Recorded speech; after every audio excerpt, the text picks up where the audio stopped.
Hello வணக்கம், இது உங்கள் சிவி ஜோன். எல்லாரும் எப்படி இருக்கீங்க? இப்போ பார்த்தீங்கன்னா ஒரு சம்பவம், அதாவது நைட்டு வந்து பார்த்தீங்கன்னா ரொம்ப நேரமாக வந்துட்டு நம்ம கமருதீன், விஜே பரதி, கானா வினோத், அமித் அவர்கள் எல்லாமே பேசிகிட்டு இருந்தாங்க. நிறைய விஷயங்கள் வியானா பற்றி பேசிகிட்டு இருந்தாங்க. எதுக்கு தேவையில்லாமல் வியானா வந்து இவ்வளோ விஷயங்கள் பேசிகிட்டு இருக்கா அப்படின்னு சொல்லிட்டு அதுக்கப்புறமா வந்துட்டு ஆதரவை பற்றின ஒரு சில விஷயங்கள் போயிருக்கு. அதை பார்க்கலாம்.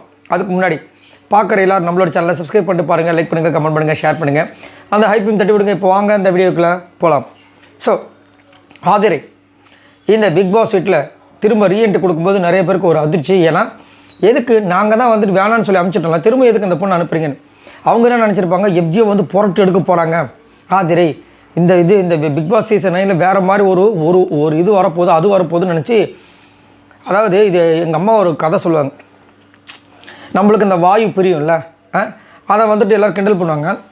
அது பாட்டு சைலண்டாக குறுக்குன்னு போயிடும். அதே இது வந்து யானை வந்துட்டு போட்டால் எப்படி இருக்குன்னு சொல்லிட்டு ஊரெல்லாம் வந்து திரண்டு வந்துனாலும், நம்மள்தே இப்படி சவுண்டு கேட்குதுன்னா யானை எவ்வளோ பெரிய சவுண்டு கேட்கும், பயங்கரமாக இருக்குன்னு சொல்லிட்டு கடைசியில் பார்த்தா யானை வந்து ட்ரக்குன்னு முடிஞ்சிச்சான். அந்த மாதிரி வந்துட்டு ஆதரை வந்து எப்படி பெருசாக பண்ண போகிறாங்கன்னு எல்லோரும் எதிர்பார்த்த டைமில் ஆதரை ட்ரக்குன்னு போன மாதிரி ஆகிப்போச்சு. ஏன்னா அவங்களோட கேமே என்னன்றது நம்மளால் யூகிக்கவே முடியல. வந்த உடனே பார்த்தீங்கன்னா கானாவனத்தை தாக்குறாங்க, கமருதீனை தாக்குறாங்க, திரும்பவும் அந்த பழைய பகையை வச்சே விளையாடுறாங்களே தவிர எஃப்ஜேக்காக வெளியில் எவ்வளோ விஷயங்கள் அனுபவிச்சாங்க, எஃப்ஜே பற்றி நான் பேச போகிறேன், எஃப்ஜே வச்சு இப்படி பண்ண போகிறேன், அப்படி பண்ண போகிறேன் சொல்லிட்டு கடைசியில் சைலண்ட்டாக இருக்காங்க.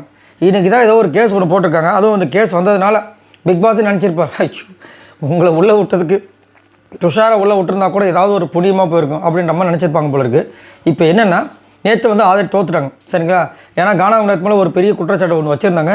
ஆக்சுவலாக அது பாதி உண்மை, பாதி வந்துட்டு அவர் மேலேயும் இருக்குது தவறுகள், சரிங்களா? நேற்று தோற்றுட்டாங்க.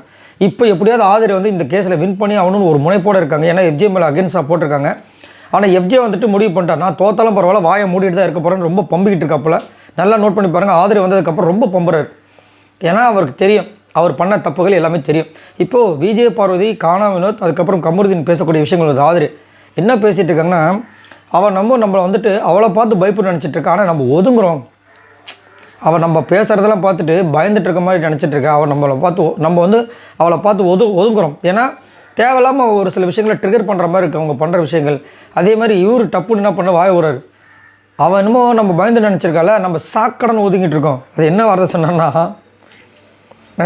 என்னென்னா சாக்கடை நம்ம வந்து ஒதுங்கியிருக்கோம். நாத்தை வந்து இது பண்ண எப்படி வெப்ஜே சொல்கிற பார்த்தீங்கன்னா அந்த மாதிரி அதை சொல்லிவிட்டு வந்துட்டு ஆதரை வந்து இது பேசிகிட்டு இருக்காங்க. அதே மாதிரி நம்மளை வந்து பேச ட்ரிகர் பண்ணுறாங்க. நம்ம கத்தும்போது ஏதாவது ஒரு வார்த்தையை விட்டுட்டோன்னா அந்த வார்த்தையை பிடிச்சி சண்டை போடுறாங்க. இப்போ கமருதீனும் அதே விஷயத்தை தான் ஆதரை மேலே கேஸ் போட்டிருக்காரு. அந்த வார்த்தையை வச்சு பெருசாக்குறாங்க. ஸோ இதை வந்துட்டு அப்படியே நம்ம தனியாக ஒதுக்கி விட்டுறணும். திரும்ப நம்ம பேசுகிறோன்னா கண்டிப்பாக நம்மளுக்கு தான் பிரச்சனை வருன்ற மாதிரி வந்து 3 பேர் சேர்ந்து முடிவு பண்ணுறாங்க.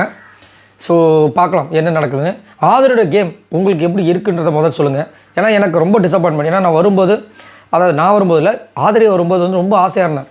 சரி கண்டிப்பாக இந்த ரீஎன்ட்ரியில் வேறு மாதிரி வச்சு செய்ய போகிறாங்க அப்படின்னு.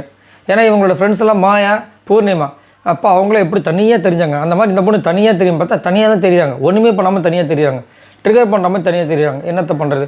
இதை பற்றி உங்களோட கருத்தில் சொல்லுங்கள். பாய் நண்பர்களே.